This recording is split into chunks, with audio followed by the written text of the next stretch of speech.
बेटी दाल बराबर। आन्या डांस करने में उस्ताद। एक स्टेप जो वो देख लेती तो हूबहू उसे उतार देती। अरे आन्या बेटा, मेरी बेटी को भी डांस सिखा देना, उसका एनुअल प्रोग्राम है। हाँ आंटी, क्यों नहीं, अब कल शाम उसको भेज देना, मैं सिखा दूंगी। हाँ हाँ, नचनिया ही बन, आस पड़ोस के लोग तुझे इस्तेमाल कर रहे हैं।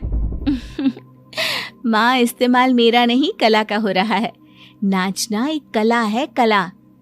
आन्या हर बात में अच्छी थी, फिर चाहे वो अच्छा व्यवहार हो या फिर लोगों की मदद करना। वो हमेशा खुद के शौक को पूरा करने के लिए व्यस्त रहती, लेकिन घर वालों को तो उसका ये काम सिर्फ समय की बर्बादी लगता है। कहाँ है आन्या? उसको बोलो कि आज शाम को खाना वही बनाएगी। सपना देख लो कि तुम्हारी बेटी घर का खाना बनाएगी। अरे आसपास के लोगों का काम करने से उसे फुर्सत मिले तब तो कहीं जाकर वो हमारे घर का काम करेगी ना। देखो ना, इकलौती बेटी, ऊपर से गैर जिम्मेदार, अब करे तो क्या करे। तभी पड़ोस की पिंकी आ जाती है। अंकल आंटी, आन्या दीदी कहाँ है? वो क्या है ना, मेरा क्लास वर्क है, वो मुझे समझ में नहीं आ रहा, तो मम्मी ने कहा कि आन्या दीदी से पूछ लो।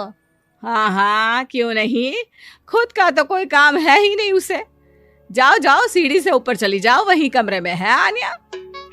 एक रोज शहर में डांस कंपटीशन वाले लोग आते हैं, जहां आन्या का डांस सबको पसंद आता है।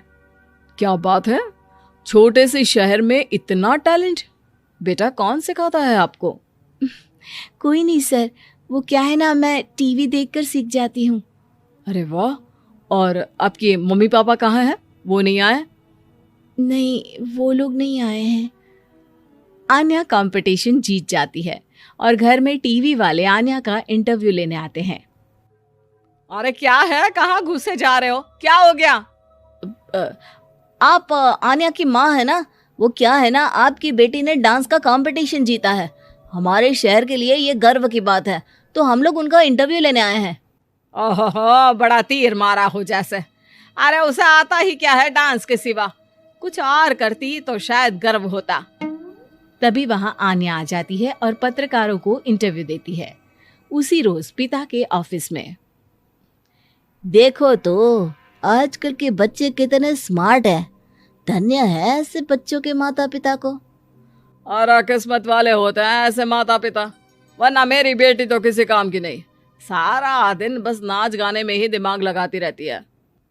अरे वो बच्ची हमारे शहर की ही है, कितना नाम कमा रही है डांस में, हम तो उसकी बात कर रहे हैं। अच्छा, कोई डांस में भी नाम कमा सकता है?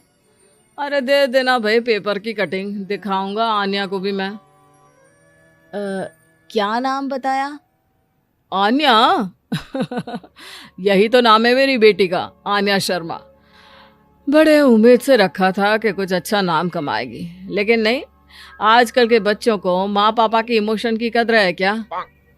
अरे ये देखिए, इस बच्ची का नाम भी आन्या शर्मा ही है, जो पूरे शहर का नाम रोशन कर रही है।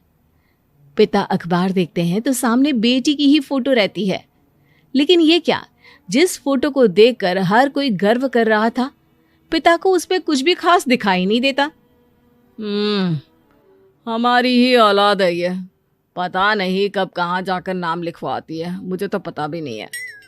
अरे शर्मा जी, जरा मिलवा दीजिए ना अपनी बच्ची से, मैं अपनी बेटी को भी ऐसा ही बनाना चाहती हूँ, मेरी बेटी को कुछ टिप्स दे देगी करियर को लेकर। अच्छा, ये दिन आ गया आपकी बेटी के, ले आइए कभी भी, लेकिन बाद में अफसोस ना करिएगा। सभी को आन्या के पिता की बात पर हैरानी होती है कि इतनी टैलेंटेड लड़की के माता पिता आखिर उससे चाहते क्या है।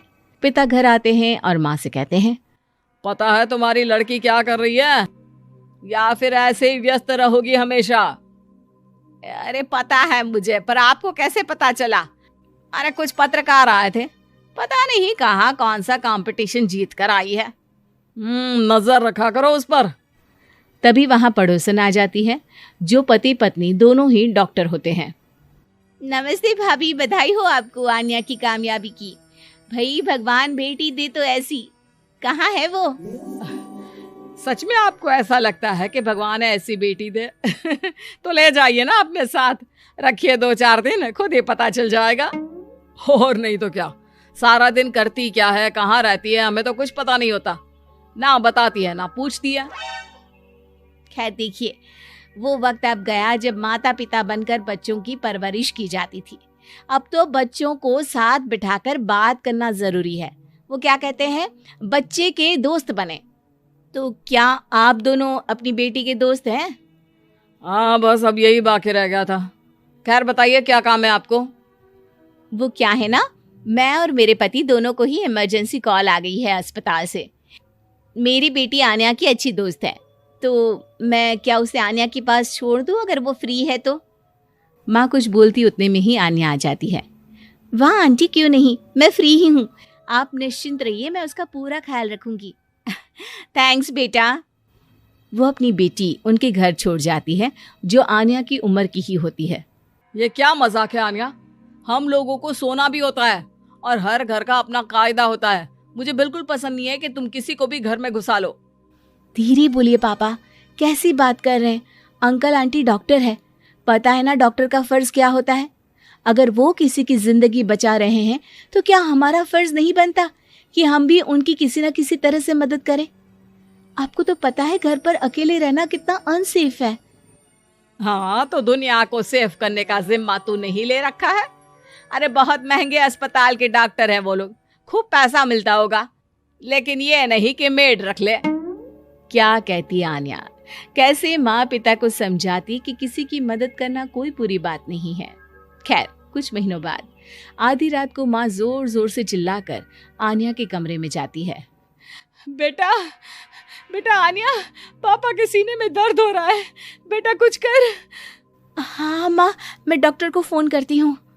आन्या डॉक्टर को फोन करती है, लेकिन माँ डॉक्टर को तो आने में काफी वक्त लग जाएगा, मैं पिंकी के पापा को बुला लाऊं? अरे वो नहीं आएंगे बेटा, वो लोग बहुत बड़े डॉक्टर हैं और हम लोगों के पास इतने पैसे भी नहीं है। माँ, मैंने डांस कंपटीशन में जो पैसे जीते थे वो है मेरे पास, आप चिंता ना करें, बस पापा का इलाज करवा ले। आन्या के कहने पर वो बड़े डॉक्टर ना सिर्फ आन्या के पापा का इलाज करते हैं, बल्कि उन्हें ठीक करके घर भी ले आते हैं।